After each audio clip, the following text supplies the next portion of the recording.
Have you ever wondered what you were like? Would your personal life if you looked at her from the point of view ancient philosopher today? We get to know the way of looking at things, which, although rooted in the past, does not lose its relevance. Today, Stoicism is a philosophy that arose in ancient Greece and developed in ancient Rome. Not only considered big questions about the nature of the universe and goals of life, but also in and relationships, according to the Stoics, are the key to a good life.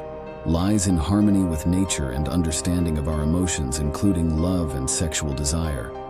With their points of view, love and sexuality were not just temporary impulses, but opportunities for cultivating virtue, self-control, and, above all, awareness are common. With SST and uniting it is necessary approach with consciousness and not give in uncontrollable passions for racks. Sexuality wasn't just physical act and expression of the natural order. With understanding of their goals and meanings, this allows us to install more deep and meaningful relationships with both ourselves and with other people. In other words, wife and sexuality. In a broader context in which self-control, respect, and mutual understanding is paramount meaning. Therefore, if you ever felt lost or confused in matters of love and relationship, or just looking for something fresh and deep, join me in this journey as a milikshu millennia ago. The lessons that they contain today as relevant as then. When we talk about cis, it is impossible not to mention the deep reverence this philosophy has for nature. But how does this relate to our sexuality and desires, above all for the Stoics' understanding of human nature was necessary for virtue's life? They slick with are essentially neutral. The only thing that matters is how we react to them and act on them according to them. Therefore, when we talking about desire, especially sexual desire, we should not reject it, or it's easy to consider it initially negative natural part of being human. States, however, according to the Stoics, exactly how we act in accordance with these desires distinguishes from others, but by simple acceptance, neither how natural boners were viewed.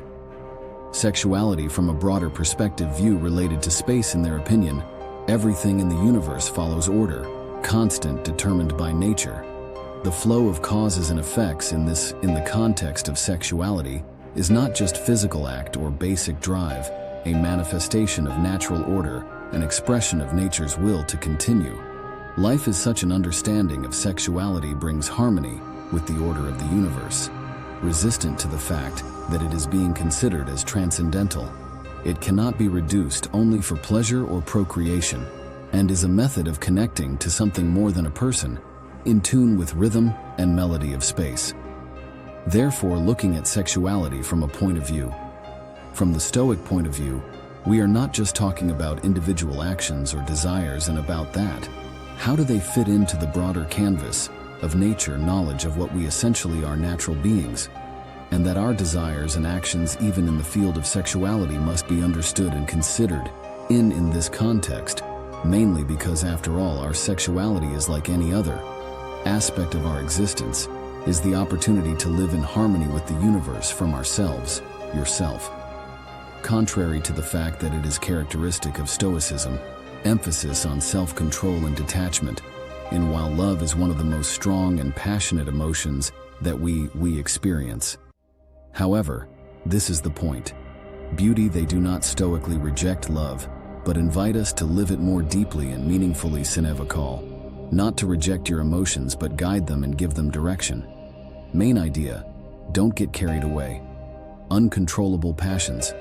Love if she. Impulsive obsession or even despair. But if approach her we are non-attachment, loving without expecting anything in return, without trying to possess or control another, simply by appreciating him presence and all are valued. And in this context one cannot help but mention Epictetus, who proposed deep reflections on love and desire. One of his most famous quotes says, "Don't demand that everything happen the way it is, you want, but wish for everything to happen as it happens, and you will."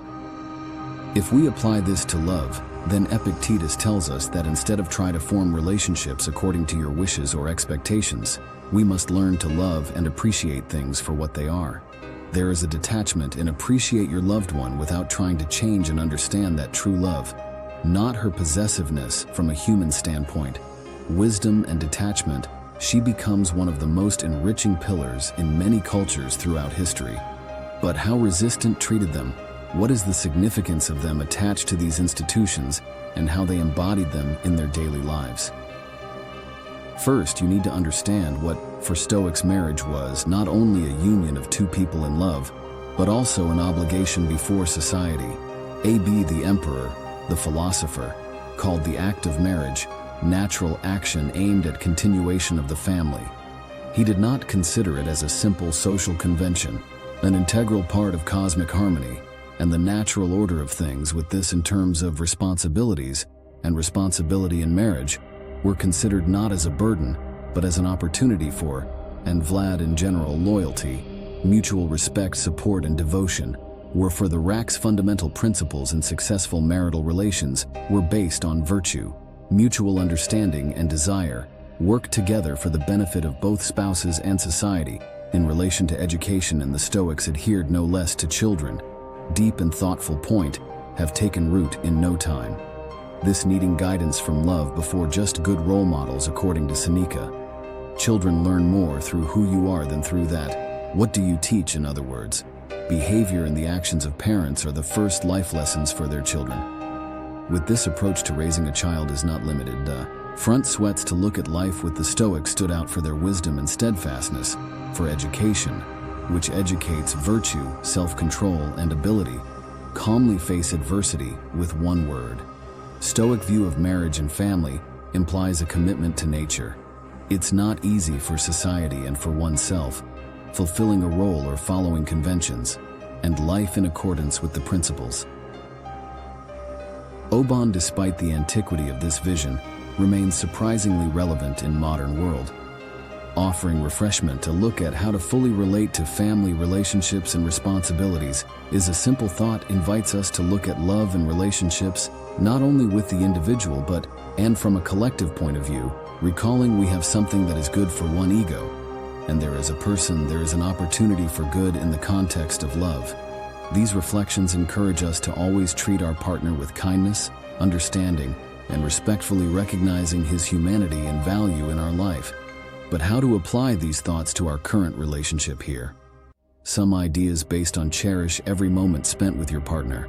Live in the present and not let worries and expectations of the future eclipse your current happiness. Secondly, self-control. Rax believed in the importance self-control in love. This means not give in to unreasonable jealousy, anger, or resentment. Cultivate patience and understand that everything, including yourself, imperfect. Third, love without attachments. As Epictetus taught, we must not be too cling strongly to external things because they are not under our control. This also applies to relationships. Love passionately but always be prepared. Accept any outcome with calmness. Fourth, cultivated by the Stoics, did not touch upon directly the topic of communication in relationships. They emphasize the importance of wisdom and mutual understanding in everyday life. An open and honest communication in relationships necessary to understand and be understood. Fifthly, strive to mutual growth. Love is not only feeling of butterflies in the stomach, but also joint growth as individuals. As said, Marcus Aurelius should look for what brings mutual benefit and encourage mutual improving relations. But how can we apply these principles to our current relationships? Here are some ideas based thinking. First, following students about the brevity of life. Cherish every moment spent with partner. Live in the present and not let worries and expectations overshadow your current happiness. Secondly, exercise self-control. Stoics emphasized how important it is not to give in unreasonable jealousy, anger, or resentment. Cultivate patience and understand that you yourself are imperfect. Thirdly, love without attachment. Following the teachings of Epictetus, do not cling too tight for external things in that love the relationship passionately, but be prepared to accept any outcome.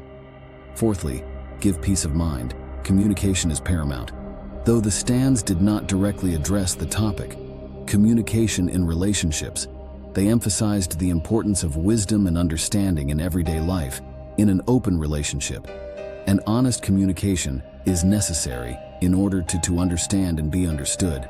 Fifthly, strive for mutual growth. According to words, Stamp Aurelia, love is not only feeling of butterflies in the stomach, but also growing together as individuals is what she is looking for, which brings mutual benefit and encourages mutual improvement relations.